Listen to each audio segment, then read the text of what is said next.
should I go to gold? Should I go to cash? Or what's happening now is the annuity salesmen are out in droves. They are just licking up this time in history where they can say, oh, you don't want to take any more losses. And what's disappointing about this is that, we have this innate fight or flight in as a human, and they're taking advantage of it right now. So I thought this would be very, very important to run this class. So I want to start off just by going through the economic timeline that I went through. If you hadn't caught some of the other classes, what I had explained is that my background is 35 years plus. Now I'm going on 36. I guess this will be the 36 years. July will be 37, I guess. And I have been through a lot of these major crashes. Back in 1987, I worked for a large firm. And in that firm, I told everybody last week, I think it was, that when that crash happened, I'd watch the institutional guys over there, and they were licking their chops. They were smiling. Everybody else was afraid. These guys were smiling. They were excited. Why? They were playing against everybody else. But I also got to watch what they did in this institution. They did what's called economic mapping. And they put all the events, they put the GDP, they put the unemployment, they mapped it all out, and then they created different variables as to what they believed that the market was going to do versus and real estate and unemployment, et cetera, et cetera. And it was interesting to watch what they mapped out came about 80% true. So back in 2001, actually in 1996, I had left that firm in 1991, I think it was, and I hung my own shingle, and there it was, right in 1996, we had this giant bond market crash. And so what I did was, what I learned and watched other people do is economic mapped it out. And then again in 1999. And in 1999, I had a radio show. And so what I'm telling you here can be proven by everything that I did on a radio show for 10 years. 1999, got on the radio show over and over again. I said, get out of the market, get out, get out, get out. This is ridiculous. And I remember watching these shows on TV. I'd come home at night and I would turn on CNBC or whatever it was back then. And I remember watching this panel of people, and they had become day traders. Now, you may not remember this, but there was actually storefronts that would open up that would offer high-powered computers. And these people were leaving their jobs to become day traders. Now, if there was ever a repeat of the 1929, why the 1929 crash happened, this was it. You had false trading going on where there was no intrinsic value in the trading. And these people were leaving their jobs. Why? Well, they show up and they make $20,000 today and $20,000 tomorrow because everything was just going up. It was the tech age. I'll never forget watching that. And somebody came on CNBC and they were being interviewed. Yes, I left my job to become a day trader, and they showed them in this little storefront. It was like a little Subway or a little, hair cutting place in a little strip plaza. There's all these guys lined up and they're just sitting there day trading. And I thought, this is the most insane thing. This is literally the 1949 gold rush. This is these people thinking that they're going to make their wealth. They leave everything. And, the bottom line was in 1849, the gold rush, the fact of the matter was the average gold prospector made absolutely nothing. They left in poverty. You know who made money in the 1849 gold rush? That's right. Everybody who sold supplies to the miners. They sold the tin pans, they sold the picks, they sold the axes, they sold the shovels, they sold all the sifting material. That's who made the big, big money. They stepped back and said, that's an insane way to try to make money. And then I saw that again. I said, these are the things that we have to learn from history. And so what ended up happening was, most of you know, the tech market crashed about 75% in 1999, and it took 15 years to recover. Now, I wasn't surprised. And the reason is anytime you trade something up 100 to 1 on its intrinsic value, 400 to 1 on its intrinsic value, yes, it's going to crash hard, very, very hard. Then what happened was the 2001 crash, terrorist attack happened. And again, while we got out of shock after the first day, what I did was went back and economic mapped it out. Now, when I economic mapped that out, I was about 80% accurate. I wasn't 100% accurate. What I mean by accurate was I didn't predict when the market would peak or be at its bottom. What I mapped out is what I learned to map both economically along with human psychology. and how long certain things take to come out of that depression. And again, if you're buying things at 400 to 1, yeah, it's going to take 15 to 25 years. We've learned that over. But in this crash, we don't have that type of situation. We don't have things that were trading unrealistically. We had a very solid financial system going, and there were certain stocks that were still in the 18, 19, and blue chip stocks in the 18, 19, 20 on the PE ratio. So it wasn't insanity. This is an event much like 2001. Then what happened in 2007, 2008? Again, in 2005, 2006, I was on that radio show, so I'm not making this up. You can go back and go online, look up the archives, you can listen to it. And I said, this is insane. This market will never, ever continue like this because you have the price to rent ratio that's at 4 times its norm. That's back when they were giving mortgages to people that were $1 million mortgage and they were making $30,000, but they were lying on the application and there was no document verification needed. And I said, this is the most insane thing I've ever seen. And sure enough, it crashed. And as soon as it crashed, then what we did is we economically mapped it out. That mapping was, again, about 80% accurate. Now, while I can't sit here and tell you that I'm going to be accurate with this mapping, I can show you exactly how I'm thinking that this is going to play out in the next 12 to 24 months. Once you understand this mapping, it'll give you a basis. Now, you may vary it. You might change some of the dates. You might change some of the events, and that's up to you. That's how this works. It's your opinion on, just like my opinion, it's your opinion on how this might play out. And this way, it'll give you a basis to understand why you should be aware. And what I mean is beware or be aware of what's happening within the annuity markets, because I know some of you have come to me and said, hey, this guy came to me and he promised me this and he promised me that. And should I do that in the down market? And let me explain one thing. You don't do anything irrational in a down market. You step back. Like any emergency, you work the problem. You work the problem because this way it'll give you a logical mathematical outcome, and then you can make better decisions. So let me show you what I foresee coming down the pipe. And it's about a 3-year layout. Now, if you look down on the grid on the bottom right-hand side, you'll see the green is birth rate, the orange is real estate, the yellow is employment, the blue is stock market, and the biggest one, and this is where I see the biggest, what would I say, the beware of, or you have to be very careful of in how you do your planning. And I'm going to throw in what we just found out about required minimum distributions, about loans against IRAs, and some of the changes within the Secure Act that will make this tax issue that I'm foreseeing is going to be even a bigger issue. Okay, so let's start working on mapping this out, and then I'll integrate that in with the annuity discussion so you can see exactly, if you already have an annuity, how you play that. If somebody's proposing an annuity to you, how you play that. Okay, so let's go back to where this virus started to come alive. And we know that we as a country, because of misinformation from China, had a lot of disbelief. We saw some kind of market fluctuations back in January, but we just didn't have the belief because we were led to believe something very different from China. And as you probably have already read, they refused the CDC. They kicked out our reporters. And since, they couldn't take our reporters, they took their reporters and basically squashed any kind of true information coming out of China. But what happened is our institutions work on millions and millions of dollars of what's called big data. They crunch these numbers, they start running models, and they are ahead of you, the person that's watching CNBC, MSNBC, or Fox News. These institutions, whether it's a hedge fund, pension fund, mutual fund, they're already predicting trends and what's going to happen. That's what their job is.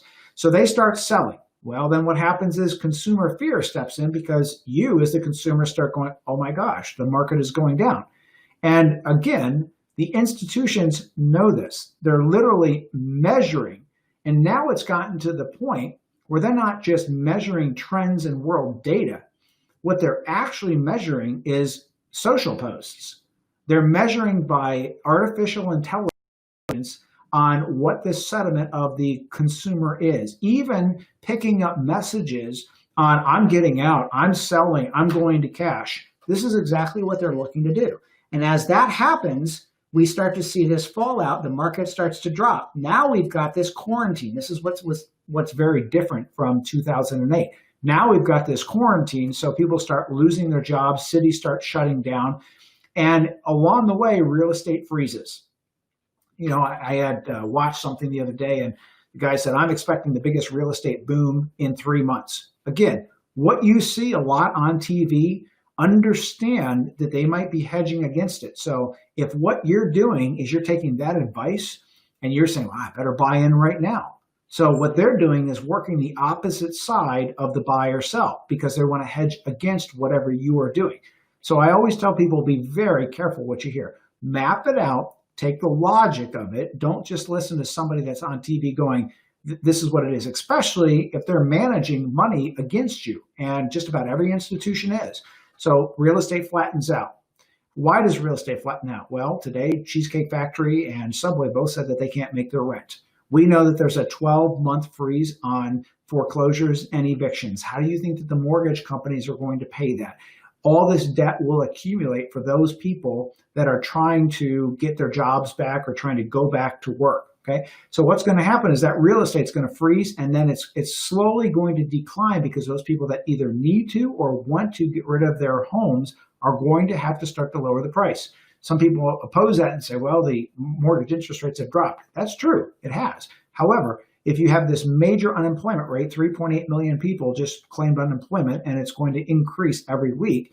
I don't care if the mortgage rates are low or not, there's going to be what I call crowding, which is what happened in bunching, which is what happened in 2008. So when people start to lose their jobs, they start to cluster together inside of apartments and houses. And maybe instead of having, a single person inside of an apartment, now there's 4 people sleeping on couches, and that leaves 2 or 3 apartments empty. Okay, so this is what we have seen. We've learned from this. We can now map this out because this is what humans do. They say, I can't afford that apartment, so I got to find somebody to live with. That is going to have a much slower burn. Remember, real estate is always about 6 to 9 months behind what the stock market does. Now, as the consumers continue to sell, we are going to reach this point where we see viruses level. We already start to see the social distancing, which is working. In South Dakota, they have very few cases because of the social distancing that they are putting into place and had put into place prior to any shutdown. However, in certain places where they're not following the social distancing, we see this great increase in the virus. However, we also know now that there's a lot of places that have self-contained it, that have followed certain trajectory based upon other countries like South Korea, et cetera. So when we start to see these virus levels level out, and they have not leveled out, we're going to lose a lot of the volatility that we're seeing right now in the stock market. Businesses will reopen. Along the way, where you see this blue line, which is the stock market, understand this is not a straight downward trend. We saw the biggest week in the stock market. It's an uptrend. Expect a lot more volatility. Expect to see 5 to 8% volatility on a daily basis because, again, it's not necessarily that it is the consumer that is selling out. These are the large institutions that are playing against your psychology. So in other words, when the market goes up, everybody has a fear of missing out. Wow, I could make a 30, 40%. Let me get in. Let me get in right now. They get in. Institutions know that. They're following social media. They're following the trends. There's now even a big data company that can tell you, based upon your mobile phone usage or your mobile phone, what is the distance that you traveled? So they can actually now measure who and where is social distancing actually happening. So let me tell you, these big institutions are buying this data and they're using it to trade against you. So don't believe just because the market goes up 3 days in a row that it's not going to come right back down again. I don't think it'll go back down to its original 18,000 on the Dow, but it's going to see a lot of volatility. That will work itself out. As the businesses start to reopen, and now that we've got this multi-trillion dollars, it's a $6 trillion between the feds and ancillary, the SBA, Congress, there's a lot of money that's going to be thrown into the system. As that starts to happen, businesses start to open up, people will become employed again. As people become employed again, there's going to be a spending spree. We saw this in 2001. We saw it again in 2008. We've been cooped up now. been cooped up now for about 3 weeks. And, I can't wait until I can get back out and just go out to dinner with my family or go see a movie. And we're going to see this across the country, and we're going to see this huge surge in spending. This will give a false positive reading. We're going to think that it's all over and everything is going up. Keep in mind, these institutions are watching this. People will buy back into stock again. They think it's all good. Institutions will then trade against you, pushing that stock market back down again. Now, as these businesses continue to open and we get to see some of these profit takers start to level out, then the stock market will have a much less volatility. However, because real estate always follows the market 6 to 9 months, we're going to see many, many more foreclosures. Even though the stock market might still be going up, we're going to see a lot of foreclosures. And this is what I want to prepare you with today with the discussion on annuities.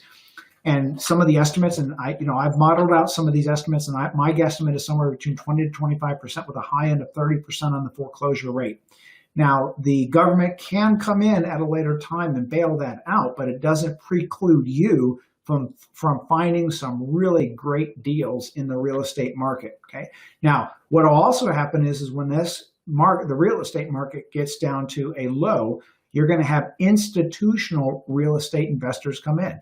There are major institutions that buy commercial, retail, land, and even single-family homes, and they buy them in the billions of dollars. So what happens is when that market just dumps, that's what they're waiting for. They're waiting for that foreclosure rate to peak out so that they can go in and buy this stuff at pennies on the dollar.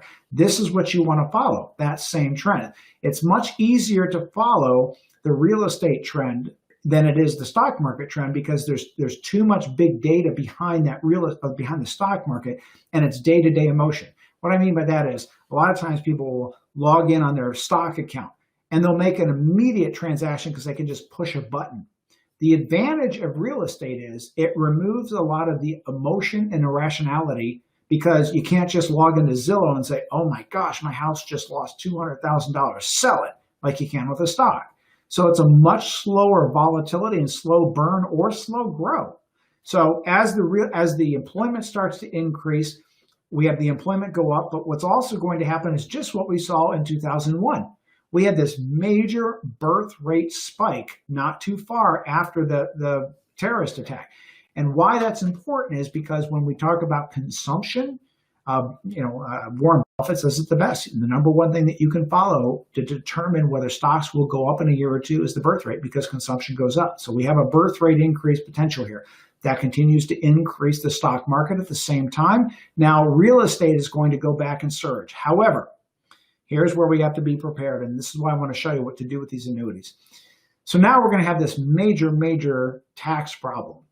And we're already seeing it now with the Secure Act where they're going after people with IRAs. And they've gotten rid of the stretch IRA provision. But we're going to see this major increase in taxes that everybody has to prepare for. Now, here's the addition.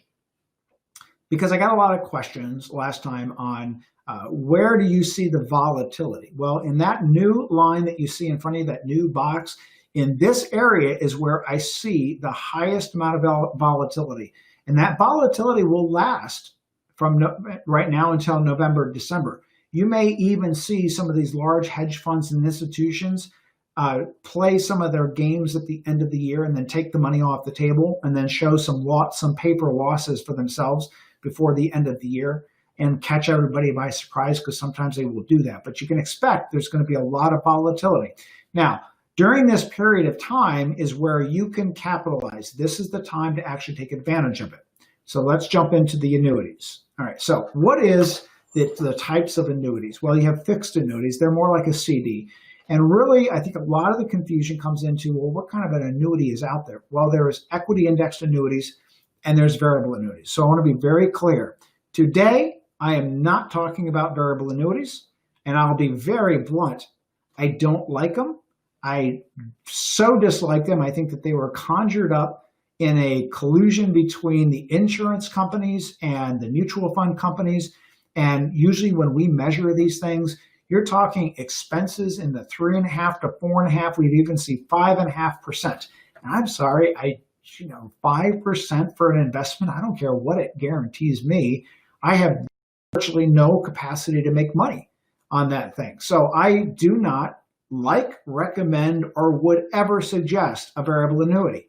And what's amazing is I get arguments every time I do a public venue, and I argue against variable annuities. And of course, you get the brokers, the wirehouse guys, the bankers, and they always send me these things. How dare you talk about variable annuities? They're great because I have a lifetime guaranteed rider. Right. Okay. So I'm going to pay 4 to 5% to guarantee my income. I could go buy a government bond and, a 30-year bond and probably get 3.5 to 4% interest right now and still have a guaranteed income that's probably a lot more secure than an insurance company. And so, I'd still have to make 8 to 9% after your 4 to 5% fee to beat what the government bond would pay. So again, today's discussion really is about equity index annuities, not about variable annuities. I could talk all night about how much I dislike these things. So today it's more about beware and be aware of the times. Now, look, if you are in a time where the market is at a very low end and we can anticipate that the real estate is at a very low end, when is the last time that you want to buy an annuity when everything is down? And one of the reasons is, and you'll see this in a second, is because of what we call the one-day market time on an annuity. So in down times, people generally look for things that are safe, gold and REITs promised by salespeople to make 5 and 6% dividends, which, by the way, is one of the biggest Ponzi schemes I've ever seen. So gold, cash, annuities, private REITs based on dividends. Look, companies know how to capitalize on this fear. I'm telling you just the opposite. Now is not the time to be afraid. Here's when the time to be afraid is. Just like what I said. In 1999, when the average tech stock was trading at 300 PE ratio, that's the time to be afraid. Not now.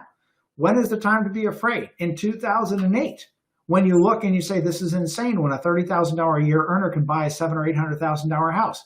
That's the time to be afraid. When you have things that are now trading at 14 and 15 PE, this is the time to get excited and not be afraid. Do not run for the hills. It's the time to actually take advantage of these things. So, companies will use their advertising power and they will get people to buy these things. Right now I'm at home, so while I'm working, I've got, the financial stations on every single day. Every other commercial is buy gold. You won't lose money. And I love how the one guy gets on there and says, now, if you would have bought gold in 2005, by 2012, you would have multiplied your money times 4 times. Yeah, buddy, anybody can pick any perfect date and time to start that analysis, right? So here's what I could do. I'm going to tell you that I can make you 45 to 50% rate of return on your money. And all I had to do is pick 9/12 of 2001. Well, it'd be a giant lie, wouldn't it? Because I'm picking the lowest period of time to calculate when I'm computing my rate of returns. So do not believe these things that you see on TV. Had you bought this, you would have made X number of percent. Or the other commercial is, all I got to do is with my gold is sit back and it makes money for me every day. Okay, so how do you sell the gold? What if there's a cash shortage? Who's going to give you the cash for that gold? Gold, just like Warren Buffett says, gold does not earn a dividend. It does not make money. It does not have an income that can actually give it an intrinsic value. And how gold is valued? Fear. Fear and greed. That's all it is. Supply and demand, fear and greed. You're not buying a business. Buy a business.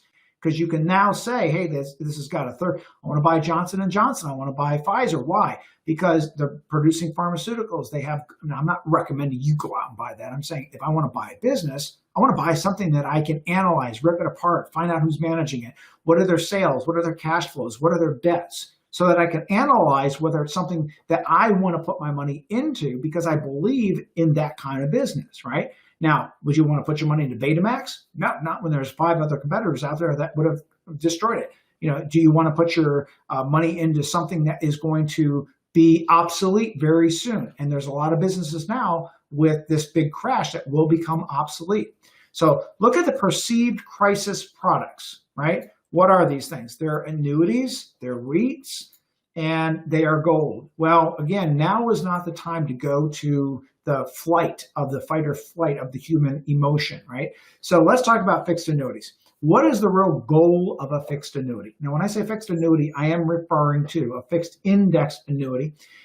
The goal is, why somebody would buy this is there's no loss during market downturns. There's a guaranteed income for life. This is how they sell them. Ability to participate in the upside of the market with the potential for no market loss. Again, that's not a variable annuity because you will take market loss with a variable annuity. So here's the annuity basics. Now, the reason I am going through this, and you might be looking at this and going, wow, gosh, I think I'd rather watch like hair grow or paint dry because I don't really care about annuities or annuity basics. Bear with me for just a minute, because if I give these basics to you, you will be armed, you will be prepared, and then the rest of what I'm going to tell you today, it will make a lot more sense. And I fear that a lot of the annuities that are sold, that the agents selling them don't even understand what I'm about to tell you. All they're told by their company is, here's your commission, go sell these things. And most of the agents are not truly independent. You know, I always wonder why when clients come in, there's always like this handful of companies. And, you know, I always wondered, why are these the companies that are selling the most annuities over everybody else? Can you guess why? My skeptical side says the agent was not a financial planner. The agent was a commissioned agent. And all they did was they said, this one pays 5% commission, this one pays 6%, and this one pays 7%. Which one am I going to sell? 7% is what the agent thinks. Versus the financial planner that's looking at it and saying, maybe we need to diversify between some different companies. Maybe we shouldn't put too much with one company. Maybe we should have different indexes available. And maybe, you know, there's a portfolio of 5 or 10 or 15 companies that we should use. Versus what I normally see, there's about 5 companies that I see all the time when new clients come to us. And again, my skeptical side says it's probably because of the commission. So policy date, what is that? That's the date that they issue the policy. Why is that important to you? Because it is the date that they demark the index that you are investing in. Now, let me be clear. An index, what is an index? It could be like the Dow Jones Industrial Average is an index, the Russell 1000, Russell 2000, the S&P 500, the FTSE, whatever it might be. An index is just a collection, like the Dow Jones is a collection of 30 stocks. When you add up the prices of those 30 stocks, you get a Dow Jones Industrial Average today of 22,000 and some change, right? That's how the index works. So if you base it upon 30 stocks, or the S&P 500 at 500 stocks, or the Russell 1000 at 1,000 stocks, it's just a basket of those stocks. That's all an index is. These equity index annuities will give you a menu. It could be 2, 3, some of them have 15 different indexes. You can have maybe the option of putting into all 15 indexes to get a fully diversified portfolio, or you might be relegated to maybe 1, 2, or 3. Depends on the annuity, the company, the contract. And sometimes people will say, well, you know, this contract was done this way in 2010. Well, these insurance companies will change the indexes available every single year. They will add or they will subtract what you can and can't put into. So an index, you must choose either one or a multiple amount of indexes, like an asset allocation, like a diversified portfolio, to divide the amount of money that you put into the annuity into those indexes. So here's the example, an S&P 500 index. As an example, if you would have bought your annuity on March 27th of 2019, the S&P 500 was at a level of $2,805. Today, when I wrote this in the afternoon, it was at about $2,500. So from a year ago, the S&P 500 is down 300 points. So what does that mean? If your policy date was March 27th, 2019, you would have no returns for the year, because the returns are calculated on one single day. So the S&P 500, if your policy date was February 20th, 2019, your start was 2774, and your end was on February 20th, 2020 or 2020. The S&P was at 3,370. or an 18% increase. So that one day does, in fact, make a difference. That's what's called your index calculation date. A cap. What is a cap? No, it's not that thing you put on your head. A cap is what the insurance company will put a maximum amount that you can earn. So here's the example. Let's say that you had a cap of 7%, and let's say you use that 18% rate of return. Well, even though the S&P 500 made 18%, you can only make 7. That's your trade-off compared to the prior example. So the other example is, let's say the S&P 500, you bought it on March 27th, 2019, 805. Today it's about 2,500. Well, you wouldn't have lost anything in the principal value of the annuity. However, you wouldn't have made anything in an up year either. So the trade-off is you don't get to participate in the full upside of the market. The insurance company is going to institute a cap. That is the maximum amount that you can earn. So example, if you had a cap of 7%, and let's say the stock market made 5%, then you earn 5%. However, the insurance company will also institute something called a par rate or participation rate. This is the amount of the index that you get to participate in. So here's the example. If your par rate is 50% and your annual return is 18%, you get to participate into 9% of the market's returns. It's a 50% participation rate. Now, if your cap is 7, even though the participation rate is 9, you get 7% because that is your cap. If your cap is 50% and your annual point-to-point is 5.5%, then you make 2.5. That's your max, right? It's either the par rate or the cap rate. Let's go on with the old annuities. There was a major change in the annuity markets. For many years, I used annuities in an asset allocation design, in an investment design, and I even had them in my own design. And in 2017, I got rid of all of my annuities for the purposes that you're about to see. Yes, I did my own cost-benefit analysis. I ended up paying the surrender fees at that time because after I ran the cost-benefit analysis, I understood that what the insurance company has changed would render my ability to make money useless. So I'll show you what happened. In 2007, annuities had caps of 7%. On my annuities, I was making 6, 7, 8, 9% per year because my caps were super high. And in 2017, a new mortality table was released. Mortality table was the percent of Americans that die per year. And it was stating that the average American was living a little bit more than 2 years for the average American. Well, there is a collection of actuaries and they develop what's called the Commissioner's Standard Ordinary Table. And these actuaries are generally employed by the insurance companies. So each insurance company might employ a number of different actuaries and they collect all their data together. And each state has to approve this new mortality table. Well, here's a big change. In 2017, when they created the new CSO, it had not been changed, ready for this one, since 2001. Let me give you a little context into this. People had come to us for many years, and it's the opposite of an annuity than it is with life insurance. So people would come in with life insurance that they had bought in the 70s. And let's say you had come into my office in 2010. So in 2010, you were paying the rate of insurance based upon something you bought in the 70s. So in the 70s, the death rate was much higher. Mortality was much less in the 70s than it was in the mid-2000s. The main reason for that was the computer chip drastically increased our science, our technology, which then increased how much longer we're living. Now, some people would argue, yeah, I know we're living longer, but we're living in nursing homes. We don't know who we are, unfortunately. And so there's not really a greater quality of life, but people are living longer. So what that did was for life insurance, if you had bought that in the 70s or the 80s, you might have been paying 30, 40, 50% more per thousand of insurance than you would have after 2001.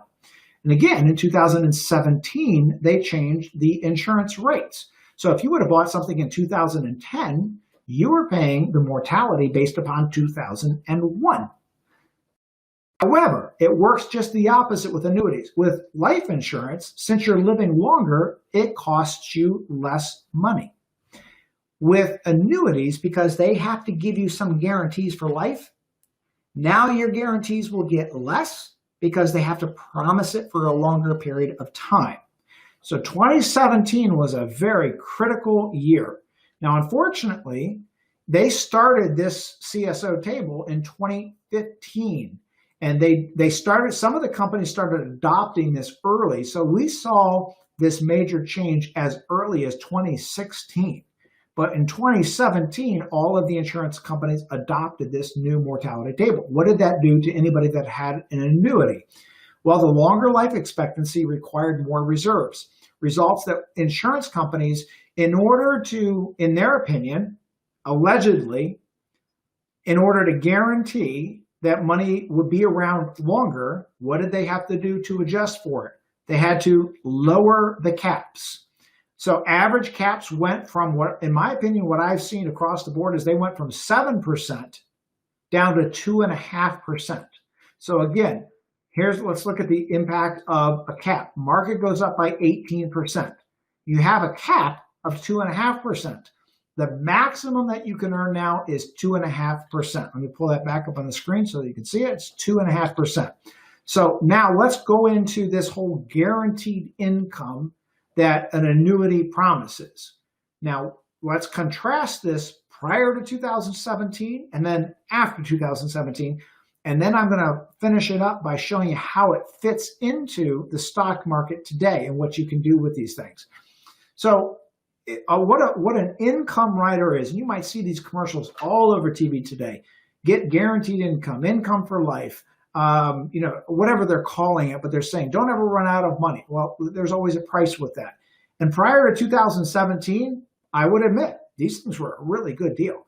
I mean, here's how it would work. You could make 7 or 8% per year, have no market risk, and they'd guarantee you a 5% payout per year. Not a 5% guaranteed rate of return, but a 5% payout. There's difference.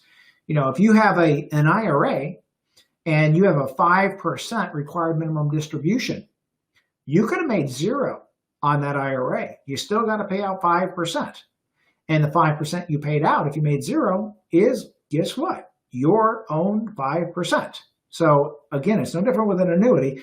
If the annuity company says, we're going to give you 5% income per year, that doesn't mean you're making 5%. It means they're just giving you 5% out.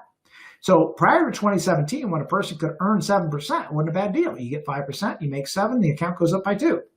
However, in 2017, now that they lower the caps down to the average, what I've seen of 2.5%, the game changes. So let me show you what happens. So what an income rider is, it's an amount that they're going to guarantee to pay you every year.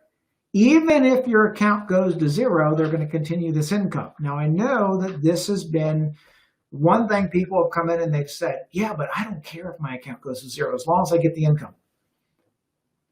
You may not know me, but I will tell you, after almost 36 years, don't ever give up your principal. It's never a good idea. What I'm saying is that there are going to be times in your life where you may not know that you need a lump sum. If your annuity goes to 0 and they're still paying you an income, that's great. As long as you never have a health catastrophe, you never need to go in a nursing home, you don't need continued care, no family member needs money.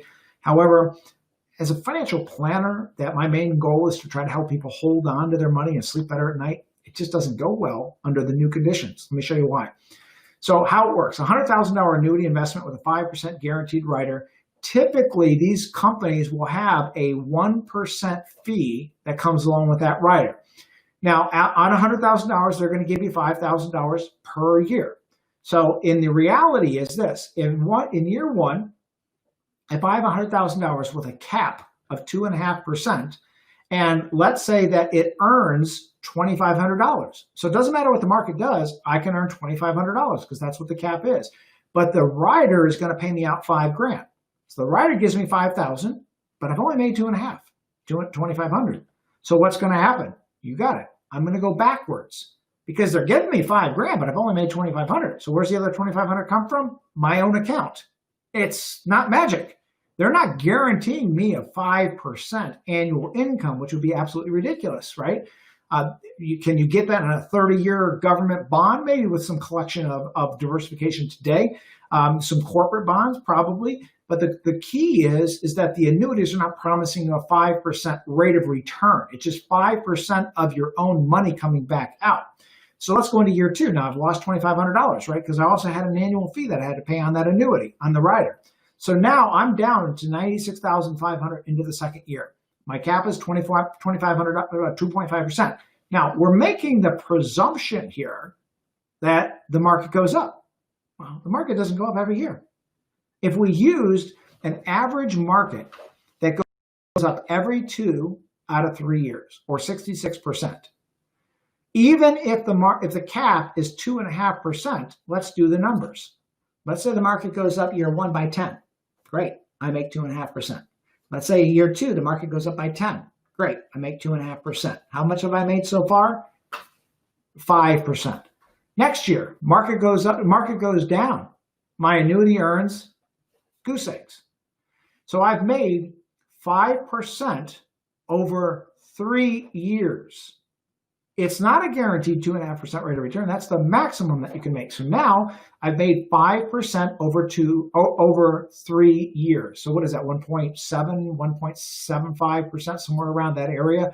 And so I'm not making 2.5%. So in this example, I'm not telling you you're going to make 2.5% per year. It'd probably be less. I'm just saying that's the maximum amount. So I'm looking at best case scenario. Okay. And again, this is where we are after 2017. So now what happens is I have a loss of $3,500 from my principal. So again, I'm going into the next year only with $96,500 because my cap is 2.5%. Now the next year, my rider says it's going to pay me out $5,000. However, I'm still going to have a rider fee. It's reduced to $965, but now I have a loss against my principal of $3,553. So what don't I like about annuities? Number 1, today, they're low caps. Number 2, you have a 1-day market time to calculate your rate of return. Now, that's market timing, because what happens if your anniversary date happened to be February 20th of last year? Well, you would have made 18%. What would happen if your policy date was March 24th of last year? You'd have made nothing. So one single day. So again, going back to the prior annuities where we could make 7 or 8%, great deal, right? Because I can average it out. If you do those numbers again, say your cap was 7%. And year 1, you make 7. Year 2, you make 7. Year 3, you make 0. So now I'm averaging about 4.5% average per year at no risk. Prior to 2017, that was a great deal because bonds were paying about the same, but I had no market risk within the annuity. Today, with the caps being lowered, whole different ballgame.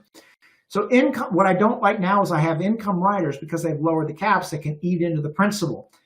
Also, here's another big issue that a lot of people don't know about. They buy these annuities, and the agents that don't understand how to write them will put joint, they'll put single, they'll sell somebody a single annuity, and they'll tell them that the income rider lasts for both husband and wife. However, not every contract works like that. Some people can buy a single annuity, and it might be inside of an IRA because you can't buy an annuity jointly. And some companies allow a transference of the rider. Some companies reset it. So if you now transfer and you put $100,000 in, but the principal's only $50,000, the spouse is going to be left high and dry because they don't have the same amount of principal. If the principal is 0, depending upon the situation and the contract and the company, the spouse could be left with nothing. Again, don't like the idea that it can go to 0 now with these low caps. Okay. I also don't like agents that aren't telling people all the details. I have people coming to me now and saying, well, the agent tells me there's not a single fee and you don't have to pay a single thing and you're not paying me. Well, you're paying the agent. You're just paying them indirectly. And indirectly means that the company is forwarding them the commission, but how they earn that commission is by the surrender fees so that the insurance company has it long enough. You hold that annuity for a long enough period of time, and no, you are not paying a commission. However, if you have the rider, there's still a fee. So you have to understand, Nothing is for free. The agent is getting paid. It's just, how is he getting paid? Is it fair? So this is what I hear a lot of times. There's no fees. Well, there are fees, and there's no risk. There is risk, because if I put all my money into an annuity right now and I have a cap of 2.5%, and let's say in 2 years from now, the market returns 20% per year, well, I have a huge risk. I just lost out on 30-40% potential rate of return. Now, let's say I have a risk of inflation. Let's say that the cap is 2.5%, but on average, it's going to make 1.75%, but inflation averages 2.5%. Let's say that the annuity is written wrong, and when I die, my spouse doesn't get to continue the income at the same rate as what I was getting, and she has to take a reduction in income. It's a risk. Let's say that the insurance company folds, and that state doesn't have enough insurance coverage to cover the amount that I have in the annuity. I take a risk. So let's be real. There's risk with everything. It's just, what kind of risk is it, and is it acceptable to you? So how and when do we really use an annuity? Do I believe that there is a place for annuities today after 2017? I do, but it's in a unique situation. Here's what would it be? Let's say somebody already had an annuity, and let's say that there was a built-in taxable gain, and that annuity was either expiring, or they've lowered the caps, or whatever it is. Well, we have to measure, if you cash out of that annuity, do you pay a giant tax on it? Or if you convert it, can you convert it without tax, called a 1035 exchange? You can exchange them without tax.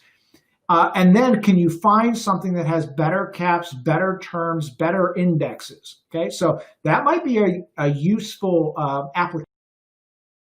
What else is a useful application? If you do a financial plan, and I'm not talking about these insurance agents that call themselves financial advisors and they put together a collection of annuities and call it a financial plan. I'm talking about a true bucket distribution strategy where the annuity plays the part of a short-term bond, and depending upon the annuity contract, it could play the part of an intermediate bond as a part of a fully diversified investment portfolio. But I have people come to me and they'll show me these proposals, and the financial advisor wants them to put $1 million into 3 different annuities. That is not a financial plan. That is a free trip to the Bahamas and a free car payment for the insurance agent. But it's not a fully diversified financial plan. So I find today, after 2017, there is very limited application for these equity indexed annuities, very limited. So prior to 2018, the only options were standard annuity contracts. They increased the surrender period and the penalties, but after 2018, so this was a result of this CSO change, the reduction in caps, there were a couple companies that actually came out, and what they did is they eliminated any kind of agent compensation, which is great, because this way we as a fiduciary can, there's no commission that we're earning, but the advantage is you take the commission out of the calculation, and now these companies can offer a much higher cap, shorter surrender periods, smaller surrender fees, okay? Because there's actually no commission paid out of them.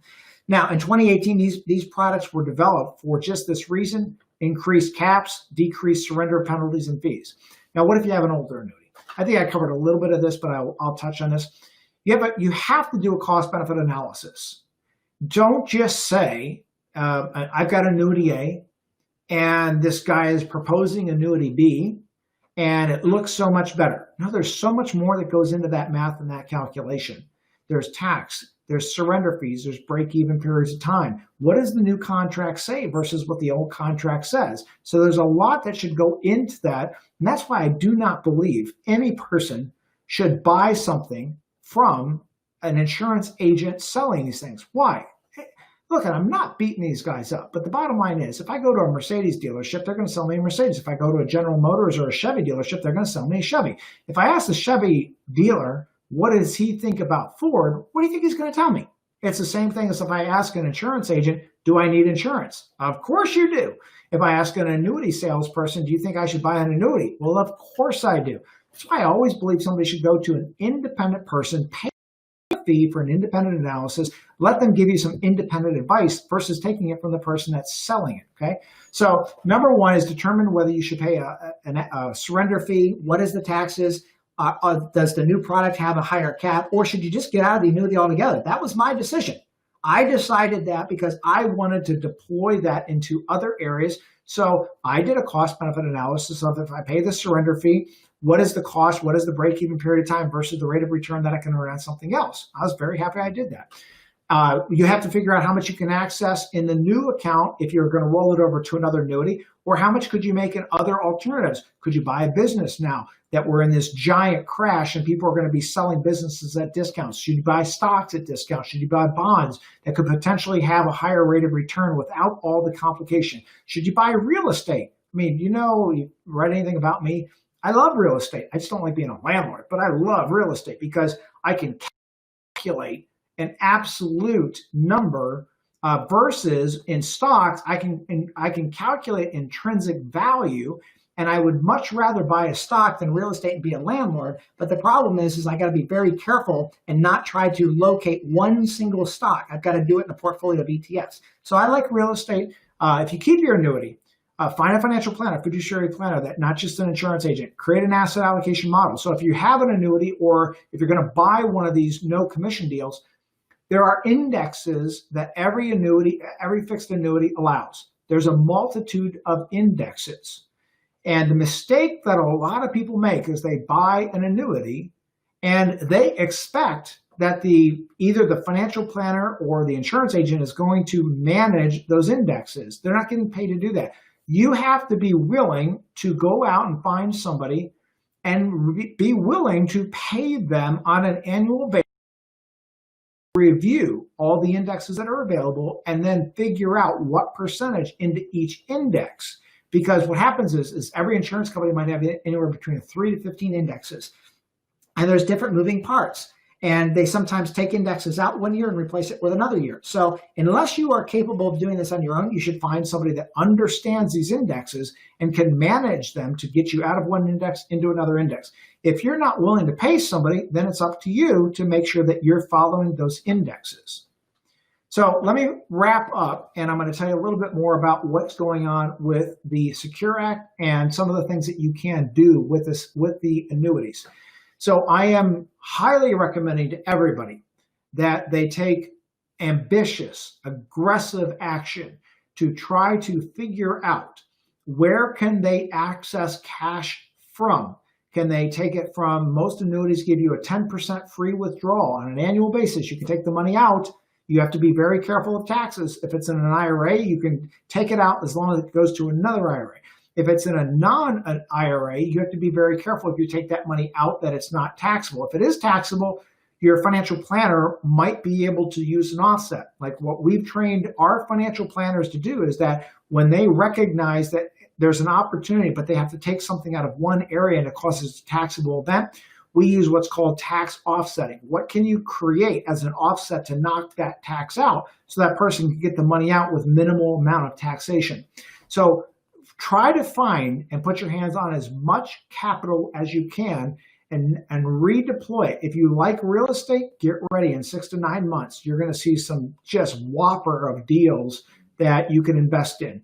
If you like stock, my gosh, there's just so many opportunities. I can't even count them. I've got a list now that I'm researching of almost 100 different stocks. And so there's no shortage. You know, what they said was after the 1920s, the roaring 20s where everybody was just go, go, go, go, there wasn't a lot of opportunities. And when the crash happened, those people that understand that you don't overpay for something, that's where they made their money. This is no different. There are tons of opportunities out there. All right, with that in mind, I want to direct you to your screen, and you can also now go to hhrdm.com and events. You can find the other upcoming events that we have. You can also keep tuned to these events that I'm doing, especially the live events, because we're talking about the stimulus package. Okay, I promised at the end I would cover some of the Secure Act and some of the IRA changes. Okay, so here's the catch. 2 days ago, when the House passed, or the House submitted their plan for the stimulus package, one of the things in that stimulus package is the deferral of your 2020 required minimum distributions. Here's what's interesting. When I came out, I think it was on today's Friday, Wednesday, I said to everybody, I just learned about this last night. I've not had a chance to study this. There's so much going on right now. I don't think I'd worked this much since I was 20 years old, but I have not seen this much information to absorb and this many opportunities to analyze. So I read that Stimulus Act late that night. And it's interesting that Congress said, well, what we're going to do is we're going to allow people to defer their required minimum distributions. And actually on Fox News the next day, I think it was a guy from Tennessee, Kentucky, it's all mixing together now. Anyway, one of the congressmen got on and said, well, we wanted to pass this, you ready for this? So that people wouldn't have to sell their stock to distribute their required minimum distributions. Now, either this congressman is so smart and he understands how wrong that is, or he just doesn't know any different. I don't know. But here's the bottom line. If I got $1 million in an IRA and I got a $50,000 RMD due in 2020, now here's a little note. They did put an exemption that if you've already done your RMD, you can't undo it. You gotta take it. However, if you are, let's say you've got an RMD and you've got $1 million in your account, you want to distribute $50,000, and that is your RMD's caught 5%. Let's say what we do and what we're doing right now is for every client, we are calculating every single IRA for what we call a discounted tax RMD. So here's how it works. Let's say you had $100,000 in stock in your IRA. And let's say now that stock, because of the $75,000. Oh, let's do another. Make the math easier on Ken. So let's say it was a $75,000 stock, and because of the push down, it's worth $50,000 now. My example was you got $1 million in an IRA, you got to take out $50,000 in an RMD. So you got $75,000 that you bought in stock, and now it's only worth $50,000. What would we do for you if you're a client of ours? We're going to take the shares of that stock. This congressman said, we don't want people selling stock. You don't have to. You're allowed to meet your required minimum distribution by taking the stock shares and transferring them to your non-qualified, meaning your non-IRA account. You don't have to sell the shares. You can meet that RMD. So if you were listening to me on Wednesday, I said, please hold, don't do anything. I put my entire team on hold because I didn't want them to process any more RMDs until we figure this out. On yesterday, I came out and said, I've come to a final decision. I think everybody should do their RMDs this year. Do not defer them. However, what you can do is now you can convert. See, the normal rule was that you are not allowed to use your RMD to convert to a Roth. You have to meet your RMD first. So let's say that, as an example, we use my $1 million in my IRA. I got to make a $50,000 RMD, and I cannot convert any of that $50,000 to a Roth. So if I wanted to convert to a Roth, I have to take out more and pay tax on that difference, right? I'm going to do $25,000 in a Roth. Then I got to take my 50 in RMDs, got to pay tax on that, and I got to take another $25,000, pay tax on that. However, here's what's golden this year. Right now, instead of taking and deferring your RMD, take it this year. Take that $75,000 of stock that's worth $50,000 now, take the shares and convert them into a Roth. That was not allowed. And it's interesting because we actually tried to do it with one of our custodians. And the custodian wrote back today to one of our financial planners and said, well, we can't convert to the Roth because this client hasn't met their RMDs. So we had to instruct them, well, sorry, but there are no RMDs in 2020. So there's no requirement to meet an RMD in. So this is our categorical recommendation that everybody, and of course, do the math. If you're not a client of ours, if you're a client of ours, we're doing the math for you. If you're not a client of ours, do the math to figure out the optimal amount, because you might want to do more than just what your RMDs would have been. Okay. Now, with that in mind, I'm going to open it up to some questions because we're just about 4 minutes over right now, and I'll give a few minutes to some questions. So let's see what we have here. And if you're not familiar with this, top left of your screen, you can see a little Q&A button, and you can pop your question in right there. Okay, so let me go through some of these questions for you. Well, this is a pretty good question. And, I don't know. I mean, we're going to probably have to go through some real arguments with the custodian. So here's a question. What if my custodian doesn't recognize that? You're right. I think a lot of these systems that the custodians have set up might actually not allow you to do it. So we're going to test it. We're going to test it with Schwab and Interactive Brokers and TD Ameritrade. We're going to see if them putting this 2020 RMD on hold will still allow us to convert to a Roth. However, I think I have a workaround. And that workaround is if they don't let us do it, what we can do is just take a withdrawal from the IRA, move it into a non-qualified account, and then move it into a Roth. Now, I know what's going to happen. The custodians will probably code that as a withdrawal. But on the tax returns, we can prove that we rolled that in within the 60 days into the Roth, okay? Now, again, we're in uncharted territory today, so we kind of got to figure out what these workarounds are for this year, okay? Well, so this question, so let me explain something. This question asks a specific recommendation. I cannot make a specific recommendation. The things I'm giving you are opinions. This is what we have a financial planning team for. You come in, you bring your data in, we do financial calculations, and then we can make individualized recommendations based upon your specific situation. And even those people that email me after the shows and ask specific things, if you're a client of ours, that's what your financial planner is actually calculating for you. And if you're not a client of ours, I apologize. I can only answer generalities as the direction and the concepts of what I think people should be doing right now. But if I don't have that financial data, that would be like going to your doctor and saying, hey, doc, I got a pain in my side. Give me a prescription. And the doctor says, well, I got to do a bunch of tests to figure out, make sure I don't give you something that kills you. And you say, well, no, just tell me what prescription I need. Well, it doesn't work like that. Same thing with money. You can't just make that kind of prescription without doing the calculations and tests so that the prescription doesn't hurt you. Okay, so hopefully that helps you. I apologize, I couldn't give you the answer to that question, on that real estate specific question. Let me go to the next question here. I'll tell you what I'll do is it's 7 after. I'll take one. This will be the last question, and then I've got a listing here of everybody else. What I'll do is I'll email you out the general questions as long as they're not specifically investment related.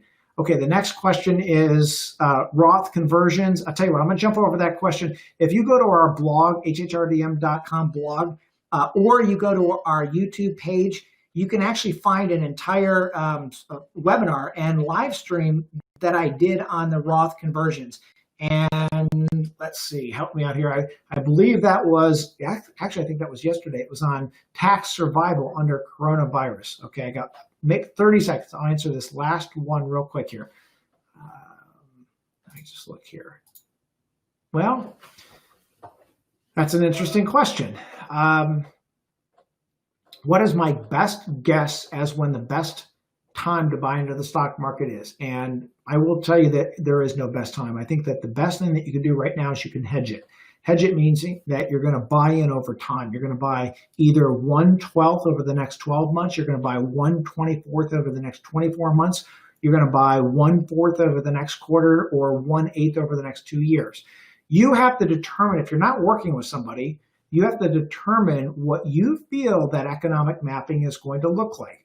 As you find different events and different things happening within the economy, global geopolitical issues, economies, macro, microeconomics, you're going to have to adjust that economic mapping so that you can better adjust. Okay, so that will be my last question. And again, thank you for joining me tonight. And hopefully you can join me tomorrow morning. And we're going to talk about the lessons from 1929 crash and what you can do to take advantage of some of those ideas today. All right, signing off. Have a great night.